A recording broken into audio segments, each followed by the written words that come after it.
اور حنفیوں کے نزدیک عقیقہ نہیں ہے، وہ عقیقہ کو نہیں مانتے ہیں. ابھی بات آئے گی جہاں ہم اختلافات کا تذکرہ کریں گے آپ کے سامنے، تو وہاں پر وضاحت کریں گے اور ہر ایک کی دلائل کو دیکھیں گے کہ کس کی کیا دلیل ہے اور کس کی دلیل شریعت کے روح اور اس کے اصل سے زیادہ قریب ہے، اس کو اس وقت دیکھنے کی کوشش کریں گے.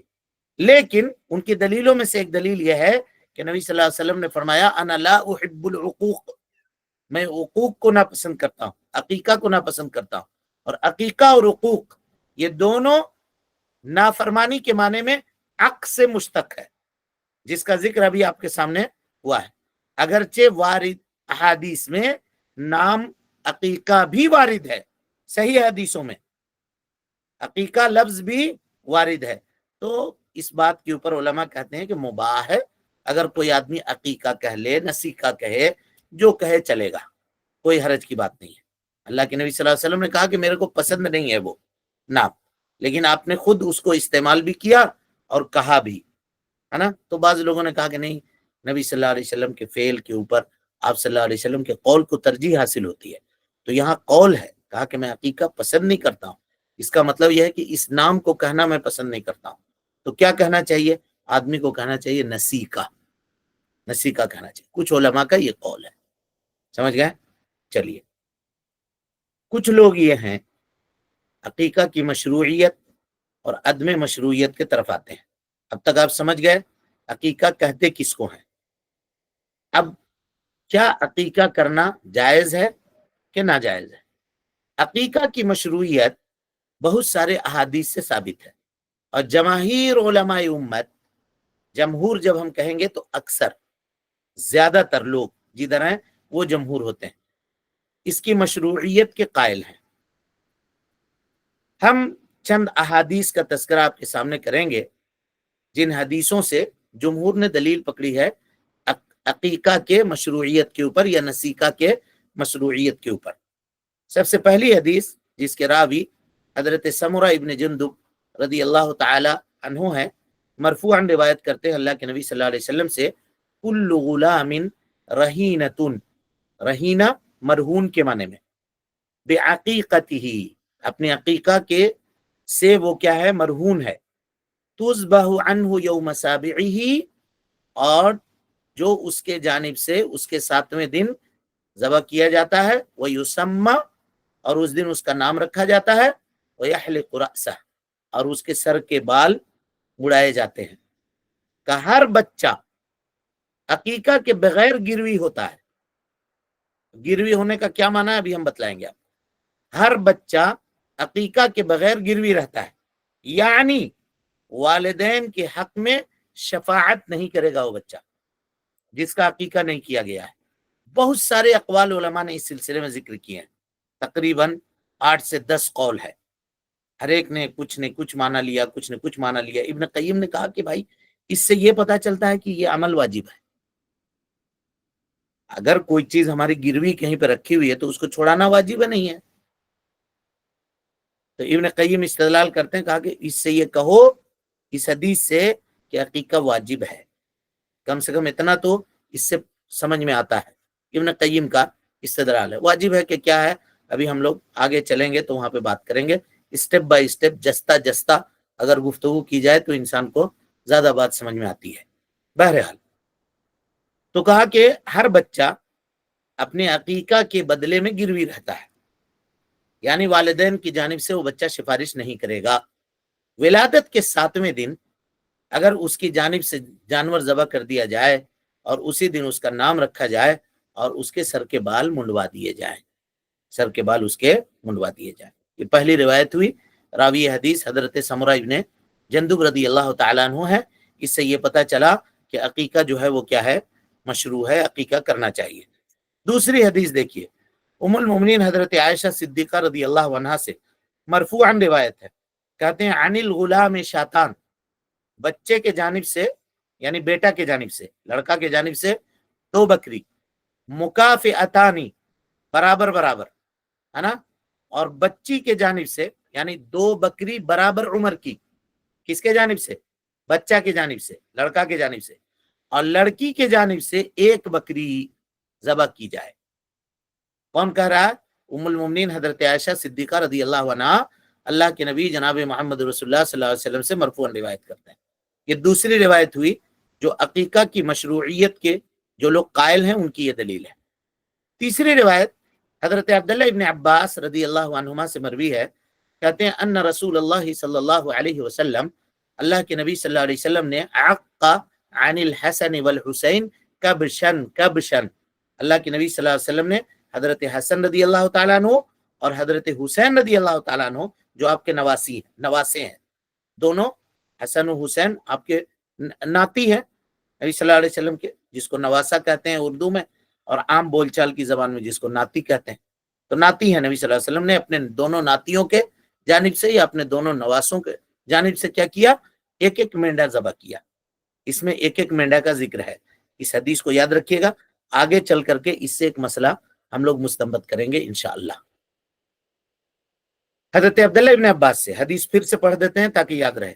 حضرت عبداللہ ابن عباس رضی اللہ تعالی عنہما کہتے ہیں ان رسول اللہ صلی اللہ علیہ وسلم، کہ اللہ کے نبی صلی اللہ علیہ وسلم نے عق عن الحسن والحسین، حضرت حسن رضی اللہ تعالیٰ عنہ اور حضرت حسین رضی اللہ تعالیٰ عنہ کی جانب سے کبشن کبشن، ایک ایک میڈھا، کبش کہتے ہیں میڈھے کو، ایک ایک میڈھے کو ذبح کیا.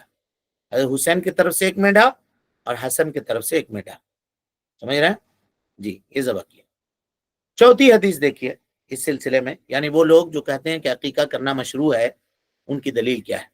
سلیمان ابن عامر الضبی مرفوعاً روایت کرتے ہیں نبی صلی اللہ علیہ وسلم سے، کہا مع الغلام عقیقہ فاحرقوا عنہ الدم وامیتوا عنہ الاذى، بچہ کے لیے عقیقہ ہے، اس کے جانب سے خون بہاؤ اور اس سے گندگی رفع کرو، دور کرو، یعنی بال اور دوسری گندگیاں اس کے زائل کرو، بال اور دوسری گندگیاں اس کے زائل کرو. اب یہ مسئلہ اختلافی ہے، اس میں اس حدیث میں کچھ اختلاف، یعنی اگر لڑکا ہو تو سر کا بال تو اس کا منڈائیں گے، لیکن اگر لڑکی ہو تو علماء کہتے ہیں کہ مکروہ ہے سر کے بال کو منڈانا. ٹھیک ہے، وہ آگے بحث آئے گی، خالی ابھی ہم یہاں اشارہ کر رہے ہیں آپ لوگوں کو کہ دیکھیے کس طرح سے معاملات ہیں اس کے اور کتنی باتیں اس کے سمجھنے کی ہیں. تب رہا کہ اس پہ لمبی چوڑی بحث ہے. کچھ لوگ کہتے ہیں کہ وہ بال ہے تو وہ ناپاک بال ہے. اس کو کہا کون کہا ناپاک بال ہے؟ جب اس کو نہلا دیا گیا سب، چمڑا بھی تو ہے، تو کیا چمڑا یہ ناپاک ہے؟ چمڑا چھیل کے نکال دو، ایسا نہیں ہے. نہلا دیا گیا، بچے کو دھو دا کر کے صاف ستھرا کر دیا گیا، کام ختم ہو گیا. اب اس میں کیا ہے، سمجھ رہے ہیں؟ بہت سارے لوگ اس مسئلے میں پریشان ہوتے ہیں. ابھی تک دیکھیے نا، وہ آئی سی یو میں بچے کو رکھے ہوا ہے، تو نرسری میں بچے کو رکھے ہوا ہے، یہاں رکھے ہوا، اور ہم نے سر کے بال نہیں منڈوایا ہے. یہ نہیں منڈوایا، اللہ کے بندے چھوڑو، دیکھو جب حالات اچھے ہوں گے، مناسب ہوں گے تو اس کے بعد معاملہ کرنا، یا 7ویں دن اس کے جانب سے عقیقہ کر دو. اور جو نہیں ہو سکتا ہے، ڈاکٹر نے کہا کہ ابھی بچہ کمزور ہے اور سر کے بال اس پہ لگاؤ گے، بلیڈ لگاؤ گے، استورا لگاؤ گے، انفیکشن کا خطرہ ہے، تو کہا کہ اس کی جان جوخم میں ڈالتے ہو، رکو. تو یہ سب فائدے انشاءاللہ اس سے حاصل ہوں گے. ان احادیث کے علاوہ بھی دوسری بہت ساری حدیثیں ہیں جو عقیقہ کی مشروعیت کے اوپر دلالت کرتی ہیں، اور ان تمام روایتوں کے صحت کے باوجود، صحیح ہونے کے باوجود بھی، امام ابو حنیفہ رحمۃ اللہ علیہ اور اہل الرائے نے عقیقہ کی سنیت اور مشروعیت کا انکار کیا ہے، اور کہا کہ عقیقہ کرنا یہ جاہلیت کا طریقہ ہے، اہل اسلام کا طریقہ نہیں ہے. کس نے کہا ہے؟ امام حنیفہ رحمۃ اللہ علیہ نے، اور ان کے فالوورز جو اہل الرائے میں سے ہیں، ان لوگوں نے. اہل الرائے اہل الحدیث کے مقابلے میں بولا جاتا ہے، رائے والے لوگ. کہا کہ یہ زمانہ جاہلیت کا عمل ہے عقیقہ کرنا.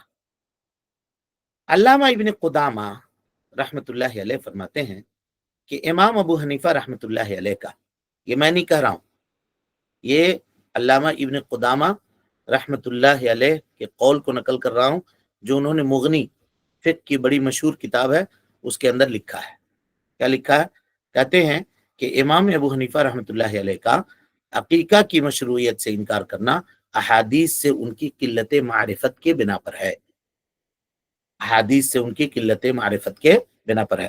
تب رہا کہ دیکھیے، کوئی آدمی یہ نہیں کہے کہ میں یہ کہہ رہا ہوں، بار بار میں وضاحت کر رہا ہوں، بار بار میں وضاحت کر رہا ہوں، یہ ابن قدامہ رحمۃ اللہ علیہ ان کا قول ہے، ان کا قول ہے کیا ہے کہ حدیثوں سے عدم معرفت کے بنیاد پر ہے۔ امام احمد ابن حنبل رحمۃ اللہ علیہ اسی وجہ سے، یہ کس کی بات چل رہی ہے؟ ابن قدامہ کی، احیاء سنت کے غرض سے، تاکہ سنت کو لوگ زندہ کریں، یہ کہتے تھے کہ کسی کے پاس اگر اپنے بچے کے عقیقہ کے لیے پیسہ نہ ہو تو چاہیے کہ وہ قرض لے کر کے، پیسہ ادھار لے کر کے عقیقہ کرے، اور جیسا کہ حدیثوں سے آپ کے سامنے بات واضح ہوئی ہے کہ اللہ کے نبی صلی اللہ علیہ وسلم نے یہ حکم تاکیدی طور پر دیا ہے۔ یہ ابن قدامہ نے مغنی کے اندر ذکر کیا ہے۔ اہل الرائے، امام حنیفہ رحمۃ اللہ علیہ اور ان کے فالوورز، جو اہل الرائے جن کو کہا جاتا ہے، انہوں نے کیوں اس کو غلط سمجھا؟ ان کی بھی تو کوئی دلیل ہوگی، تو انہوں نے چند دلیلیں پیش کی ہیں۔ آئیے ان دلیلوں کا ہم لوگ مختصر میں جائزہ لیتے ہیں کہ کیا دلائل ہیں ان کے، کیوں کہتے ہیں کہ عقیقہ جو ہے وہ جاہلیت کے عملوں میں سے ایک عمل ہے۔ کہتے ہیں، پہلی روایت ان کی، پہلی دلیل ان کی، کہتے ہیں حدثنا مالک بن زید بن اسلم عن رجل من بنی ضمرہ عن ابیہ انہ سأل رسول اللہ صلی اللہ علیہ وسلم عن العقیقہ، ایک شخص نے نبی صلی اللہ علیہ وسلم سے عقیقہ کے متعلق دریافت کیا، تو آپ نے فرمایا انا لا احب العقوق، میں عقیقے کو پسند نہیں کرتا ہوں۔ نبی صلی اللہ علیہ وسلم نے فرمایا کہ میں عقیقے کو پسند نہیں کرتا ہوں، یعنی میں عقیقہ کو پسند نہیں کرتا، یہ آپ صلی اللہ علیہ وسلم نے فرمایا۔ یہ ان کی پہلی دلیل ہے، کہ اسی لیے وہ مکروہ ہے کہ اللہ کے نبی صلی اللہ علیہ وسلم نے اس کو ناپسند کیا ہے۔ عقیقہ اہل کتاب کیا کرتے، یہ پہلی دلیل ان کی ہو گئی، اہل الرائے کی پہلی دلیل ہوئی۔ دوسری دلیل کہتے ہیں عقیقہ یہ اہل کتاب کیا کرتے تھے۔ کیا دلیل ہے اہل کتاب کیا کرتے تھے؟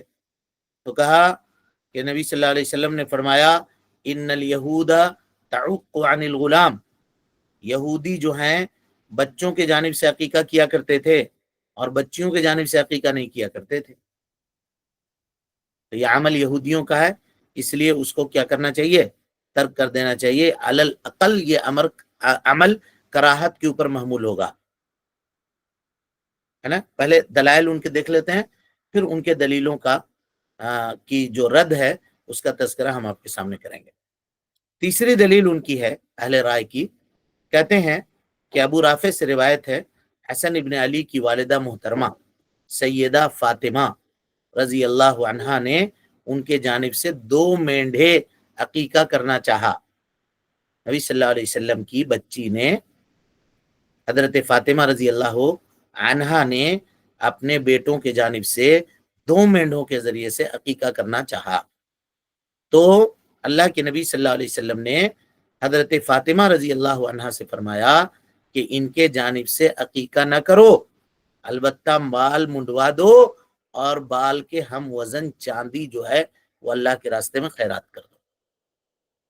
کہا یہ دلیل ہے کہ عقیقہ نہیں کرنا چاہیے، یہ دلیل ہے کہ عقیقہ نہیں کرنا چاہیے۔ اب ایک ایک روایت کا ہم لوگ جائزہ لیں گے، یہ 3 دلیلیں اس سلسلے میں پڑھ چکے ہیں، اور ہر ایک دلیل کا ہم لوگ جائزہ لیں گے کہ وہ دلیل کس قدر مضبوط ہے اور عمل کیے جانے کے لائق ہے۔ اہل الرائے کا عقیقہ کو امر جاہلیت اور اہل کتاب کا فعل کہنا، امام احمد ابن حنبل رحمۃ اللہ علیہ کے بقول، جس کو ابن قدامہ رحمۃ اللہ علیہ نے نقل کیا ہے، قلت علم اور احادیث سے عدم معرفت کی دلیل ہے۔ عقیقہ کی مشروعیت کے اوپر صحیح سند سے احادیث وارد ہیں، جن میں سے بعض کا ہم نے تذکرہ آپ کے سامنے ابھی تفصیل سے کیا ہے۔ رہی بات امام مالک کی حدیث، پہلی حدیث جس کو انہوں نے پیش کیا، انا لا احب العقوق، انا لا احب العقوق، تو اولاً یہ سندن صحیح نہیں ہے، کیونکہ اس کے ایک راوی جو ہے وہ مجہول ہے، ایک راوی اس میں مجہول ہے۔ عمر ابن شعیب نے اسی معنی کی ایک اور روایت نقل کی ہے، عمر ابن شعیب عن ابیہ عن جدہ۔ ان دونوں روایتوں کے سیاق و سباق کو اگر آپ دیکھیے گا تو اس سے عقیقے کی مشروعیت ہی ثابت ہوتی ہے، اس سے عقیقے کا رد نہیں ہوتا۔ کیسے؟ امام بیہقی رحمۃ اللہ علیہ نے جنہوں نے اس حدیث کو نقل کیا ہے وہ خود کہتے ہیں کہ باب جو قائم کرتے ہیں تو باب کس بات قائم کرتے ہیں؟ عقیقہ کی مشروعیت کی دلیل، اور اس میں یہ چیز اس حدیث کو امام بیہقی رحمۃ اللہ علیہ نے ذکر کیا ہے، اور حدیث میں فرمایا کہ نبی صلی اللہ علیہ وسلم کا یہ کہنا لا احب العقوق، میں عقیقے کو پسند نہیں کرتا، کأنہ کرہہ الاسم، گویا کہ یہ نام رکھنا عقیقے کا اس کو اللہ کے نبی صلی اللہ علیہ وسلم نے ناپسند کیا ہے۔ جیسے کہ ابھی آپ کے سامنے بات آئی کہ عقیقہ کو عقیقہ نہ کہو، اس کو نسیکہ کہو، کاہے کو اس میں نافرمانی کی بو آتی ہے۔ اس وجہ سے اللہ کے نبی صلی اللہ علیہ وسلم نے اس آدمی کو اس عمل کو ناپسند کیا، اور حدیث کا صرف اسی ٹکڑے سے دلیل لینے سے کہاں سے بات ہوگی؟ اس کے بعد دیکھیے کیا کہا من احب منکم، تم میں کا کوئی آدمی اگر یہ پسند کرے کہ اپنے بچے کے جانب سے جانور ذبح کرے تو وہ اسے چاہیے کہ وہ بیٹے کے جانب سے 2 بکرا یا بکری اور بیٹی کے جانب سے 1 بکری ذبح کرے۔ تو خالی اوپر کی حدیث کو دیکھ کر کے کوئی آدمی یہ کہہ دے کہ نہیں عقیقہ مکروہ ہے اور اس کو نہیں کرنا چاہیے اور جاہلیت کے عمل ہے، تو کہاں یہ عقل مندی ہے؟ اور کیسے اس بات کو مانا جائے گا؟ سمجھ رہے ہیں؟ تو اس سے یہ پتا چلا کہ اللہ کے نبی صلی اللہ علیہ وسلم نے یہاں عقیقہ کو جو ناپسند کیا ہے، یعنی عقیقہ یا عقوق، اس کو آپ نے ناپسند کیا، کہ اس کا نام عقیقہ نہ رکھو۔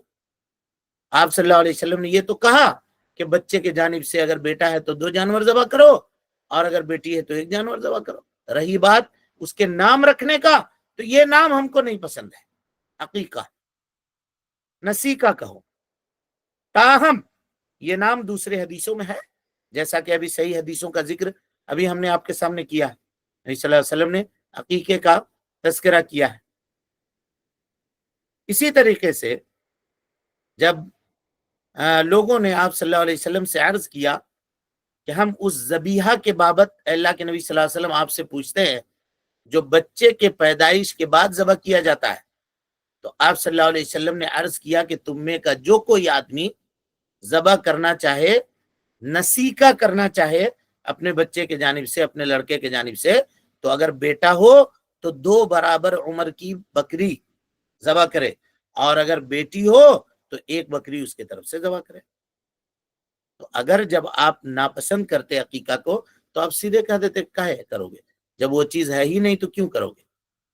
اب اس کے بعد آئیے ابو رافع کی روایت، ابو رافع کی روایت جس میں یہ ہے کہ حضرت فاطمہ نے اللہ کے نبی صلی اللہ علیہ وسلم سے سوال کیا تھا، تو ابو رافع کی یہ روایت جو ہے اس میں محمد ابن عقیل نامی ایک راوی ہیں جو ضعیف ہیں، انہوں نے تفرد اختیار کیا ہے۔ اسی طرح سے صحیح احادیث سے ثابت ہے کہ خود رسول اللہ صلی اللہ علیہ وسلم نے حضرت حسن کا اور حضرت حسین کا عقیقہ کیا، ابھی بتلایا، حدیث ہم لوگوں کے سامنے گزری ہے۔ اب اگر کوئی آدمی یہ کہے کہ نہیں ابو رافع کی حدیث صحیح بھی ہے تو ٹھیک ہے بھائی، چلو صحیح مانو، لیکن اللہ کے نبی کے فعل کی تردید کیسے کرو گے؟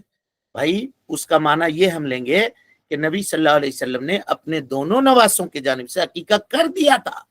اب بچی آ کر کے پوچھتی ہے کہ ابا اپنے دونوں بیٹا کی طرف سے ہم عقیقہ کرنا چاہتے ہیں، تو کہا کہ کاہے کو کرو گی عقیقہ؟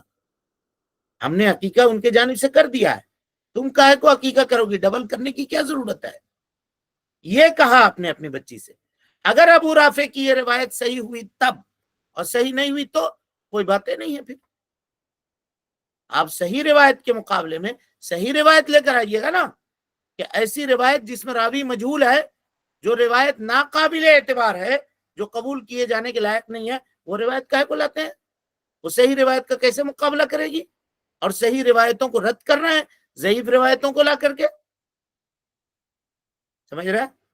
تو اس سے یہ پتا چلا کہ جب میں نے کر دیا ہے عقیقہ تو پھر کاہے کو تم اس کے جانب سے عقیقہ کرو گے؟ اہل رائے اللہ رب العالمین ان کو ہدایت دے. آج بھی یہ لوگ اسی طرح کے فتوے دیتے ہیں. اسی لیے بسا اوقات یہ بہت مرتبہ دیکھا گیا ہے کہ کبھی نکاح کر کے کسی بچی کو لے کر آئے ادھر سے لوگ جو اس ماحول میں رہی ہے اور اس کو معلوم ہی نہیں ہے, اور جب ادھر معاملہ ہوتا ہے تو وہ اچنبھا ہو جاتی ہے, یہ کیا ہو رہا ہے, ہم لوگوں نے تو کبھی نہیں ہوا, ہم لوگوں میں. تب پھر اس کو یہ خیال آتا ہے کہ ہمارے ابا نے تو نہیں کیا ہے, تو کیا اب ہم اپنے جانب سے کر لیں؟ شوہر کو کہتی ہے ہم کو ذرا کروا دیجئے, ہمارے یہاں نہیں ہوا عقیقہ. تو اب پھر جب وہ بالغہ ہے, عاقلہ ہے, تو اس کے جانب سے عقیقہ کیا جا سکتا ہے یا نہیں کیا جا سکتا ہے, پھر ابھی ہم آگے اس کی تفصیلی گفتگو آپ کی طرف انشاءاللہ کی جائے گی. ابھی ہم لوگ ابتدا میں ہیں, جب مسائل کا ذکر کریں گے اس سلسلے میں تو ہم لوگ انشاءاللہ اس سلسلے میں بات کریں گے.